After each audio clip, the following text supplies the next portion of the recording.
Supreme কোর্টে চলছে SIR মামলার শুনানি। এই মুহূর্তের খবর, ভোটার তালিকা ফ্রিজের সময়সীমা বৃদ্ধির পক্ষে সওয়াল কল্যাণের। ভোটার তালিকা ফ্রিজ হয়ে গেছে, সওয়াল কমিশনের আইনজীবী।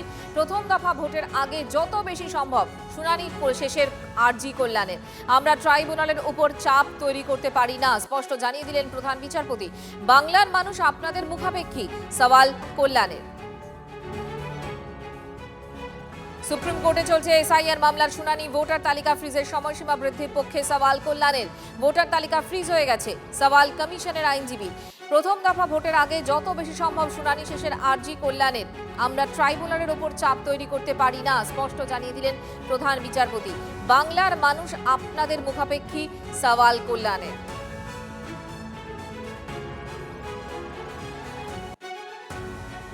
সুপ্রিম কোর্টে চলছে এসআইআর মামলার শুনানি।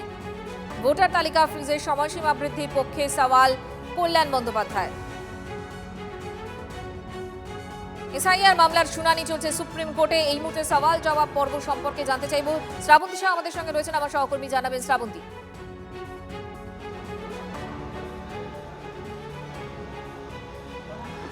মঞ্জুরা, আজকের গোটা শুনানি পর্বে বারবার একটাই দিকে নজর ছিল যে ২৭ লক্ষ ভোটারের নাম ট্রাইব্যুনালে গেছে, তাদের কি হবে।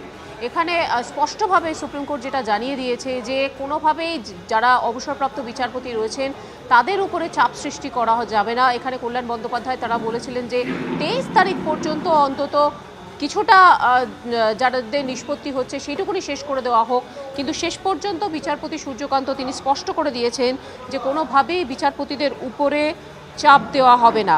একই সঙ্গে এদিন বিশেষভাবে বেশ কিছু অভিযোগ তুলে আনা হয়, যেখানে কল্যাণ বন্দ্যোপাধ্যায় তিনি বলেছেন যে রঘুনাথগঞ্জে যে তালিকা প্রকাশ করেছে সেখানে সমস্ত ভোটারের নামই আন্ডার অ্যাডজুডিকেশনে রয়েছে। এটা কিভাবে সম্ভব রয়েছে? এমন একটা ইমপ্রেশন তৈরির চেষ্টা হচ্ছে যাতে অ্যাডজুডিকেশনের সমস্ত যে কেসগুলি রয়েছে সেগুলো নিষ্পত্তি করে দেওয়া হয়েছে।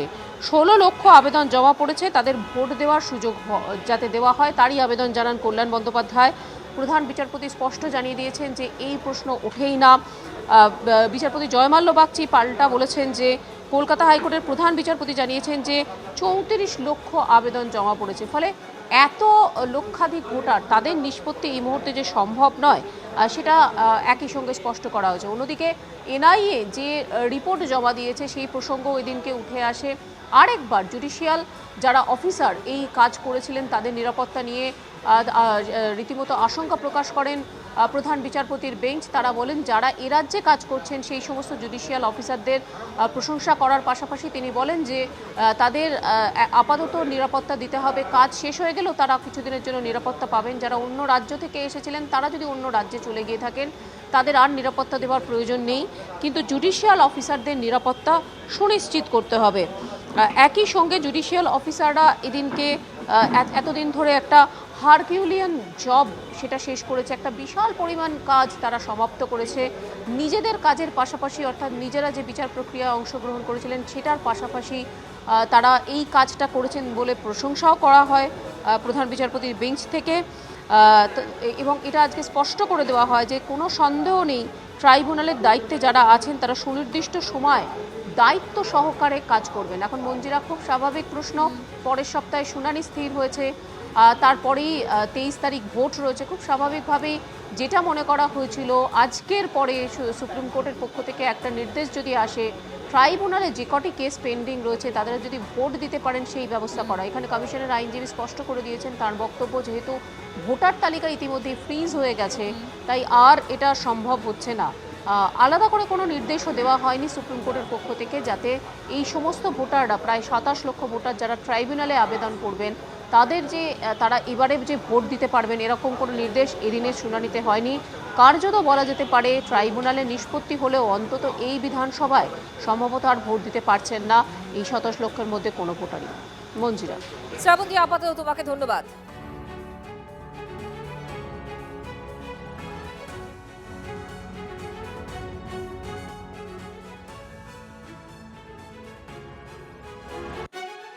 অর্থাৎ এই মুহূর্তে দাঁড়িয়ে যাদের মামলা পেন্ডিং ছিল ট্রাইব্যুনালে তারা যদি ভোট দিতে পারতেন সেই বিষয়টাই সামনে আনার চেষ্টা করছিলেন আইনজীবীরা কিন্তু সেক্ষেত্রে পরিষ্কার সুপ্রিম কোর্ট বলে দিয়েছে যে এবারে অন্তত সেটা হচ্ছে না। সুপ্রিম কোর্টে চলছে এসআইআর মামলার শুনানি এবং ভোটার তালিকা ইতিমধ্যে ফ্রিজ হয়ে গিয়েছে, যার ফলে এবারে অন্তত এই 27 লক্ষ আর কোনোভাবেই ভোট দিতে পারছেন না। যদিও আজকে এই ভোটার তালিকা ফ্রিজের সময়সীমা যদি বৃদ্ধি করা যায় সেই পক্ষেই সওয়াল করেন কল্যাণ বন্দ্যোপাধ্যায়, কিন্তু ভোটার তালিকা ফ্রিজ হয়ে গেছে সওয়াল কমিশনের আইনজীবীর। প্রথম দফা ভোটের আগে যত বেশি সম্ভব শুনানি শেষের আর্জি কল্যাণের। আমরা ট্রাইব্যুনালের ওপর চাপ তৈরি করতে পারি না, সেটাও স্পষ্ট করে জানিয়ে দেন প্রধান বিচারপতি। আমাদের অপর প্রতিনিধি জ্যোতির্ময় কর্মকারও আমাদের সঙ্গে রয়েছেন। জ্যোতির্ময়, আজ ঠিক কি হলো, কোন জায়গায় দাঁড়িয়ে পরিস্থিতি? দেখো, প্রথমেই এনআইএ তরফ থেকে তদন্ত রিপোর্ট পেশ করা হয়েছে এবং সুপ্রিম কোর্টের প্রধান বিচারপতি তিনি স্পষ্টভাবে জানিয়ে দিয়েছেন যে পরবর্তী যে তদন্ত রিপোর্ট পেশ করা হবে তাতে তিনি একটি স্পেসিফিক ইনফরমেশন চান। তা হচ্ছে যাদের গ্রেপ্তার করা হয়েছে তাদের পলিটিক্যাল ব্যাকগ্রাউন্ড কি। এরপরে এসআইআর সংক্রান্ত মামলার শুনানি শুরু হয় এবং প্রধান বিচারপতি জানান যে তিনি কলকাতা হাইকোর্টের প্রধান বিচারপতির একটি চিঠি পেয়েছেন। এই মুহূর্তে ট্রাইব্যুনালের ফাংশনিং কোন পর্যায়ে আছে সে বিষয়ে তিনি বিস্তারিত জানিয়েছেন। কত কেস কোন ডেটের মধ্যে তার নিষ্পত্তি হয়েছে সেই বিষয়ে উল্লেখ করা হয়েছে, কিন্তু জুডিশিয়াল অফিসারদের নিরাপত্তা নিয়ে তিনি উদ্বেগ প্রকাশ করেছেন। তার ভিত্তিতে প্রধান বিচারপতি আজ নির্দেশ দিয়েছেন যে কোর্টের পরবর্তী নির্দেশ না আসা পর্যন্ত জুডিশিয়াল অফিসারদের নিরাপত্তা কোনোভাবেই প্রত্যাহার করা যাবে না। তাদের থ্রেট পারসেপশন প্রতি মুহূর্তে দেখতে হবে, খতিয়ে দেখতে হবে এবং যদি প্রয়োজন পড়ে আরো বাহিনী মোতায়েন করতে হবে তাদের নিরাপত্তার ক্ষেত্রে। প্রয়োজন হলে পরে নির্বাচন প্রক্রিয়া শেষ না হওয়া পর্যন্ত এই প্রাক্তন বিচারপতি, বিচারক, জুডিশিয়াল অফিসার প্রত্যেকের নিরাপত্তা থাকবে বলে প্রধান বিচারপতি জানিয়ে দিয়েছেন। চিফ সেক্রেটারি, ডিজিপি এবং কমিশন তাদের প্রত্যেককে এই নিরাপত্তার বিষয়টি নিষ্পত্তি করতে হবে। এরপর যেদিকে আমাদের আজ মূল নজর ছিল তা হচ্ছে যে মনোনয়ন জমা দেওয়ার শেষ দিন ভোটার তালিকা ফ্রিজ হয়ে যাওয়ার পর নতুন করে যাদের নাম এই মুহূর্তে ট্রাইব্যুনালে নিষ্পত্তি হচ্ছে তারা কি ভোট দেওয়ার সুযোগ পাবেন। এই আবেদন বারবার করে করা হয় রাজ্যের তরফ থেকে। কল্যাণ বন্দ্যোপাধ্যায় তিনি রঘুনাথগঞ্জের উদাহরণ তুলে ধরেন যেখানে প্রায় আন্ডার অ্যাডজুডিকেশনে থাকা সমস্ত ভোটারদের নাম বাদ গিয়েছে, কিন্তু এক্ষেত্রে প্রধান বিচারপতি তিনি আগের কেসের মতনই স্পষ্টভাবে তিনি বলে দেন যে তারা কোনো পরিস্থিতিতেই এই জুডিশিয়াল অফিসারদের উপরে বা প্রাক্তন বিচারকদের উপরে চাপ দিতে পারেন না যে তাদেরকে সুনির্দিষ্ট সময়ের মধ্যে এত কেসের সমাধান করতে হবে এবং তারা নিজেরা এসওপি তৈরি করেছেন, তারা নিজেরা ঠিক করবেন যে সুনির্দিষ্ট সময়ের মধ্যে কিভাবে এই যাবতীয় অ্যাডজুডিকেশনের কাজ বা যে এই আবেদনের নিষ্পত্তি হয়।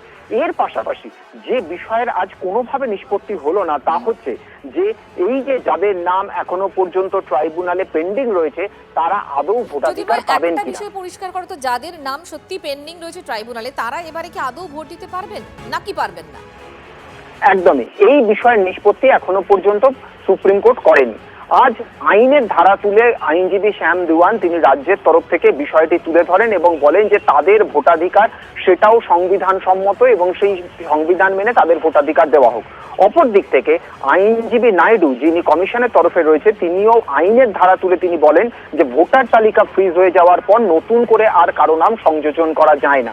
আর ঠিক এখানেই যথেষ্ট তাৎপর্যপূর্ণভাবে বিচারপতি জয়মাল্য বাগচি তিনি পর্যবেক্ষণে বলেন যে আমাদের একটু ভাবার সময় দিন, আমাদের দুপক্ষের কথাই মাথায় রাখতে হবে। অর্থাৎ আজও কোনো চূড়ান্ত সিদ্ধান্ত সুপ্রিম কোর্ট নিল না যে যাদের নাম ট্রাইব্যুনালে এখনো পর্যন্ত বিচারাধীন 23শে এপ্রিল ভোটের আগে যদি তাদের নামে নিষ্পত্তি হয় তারা ভোট দিতে পারবেন কি পারবেন না।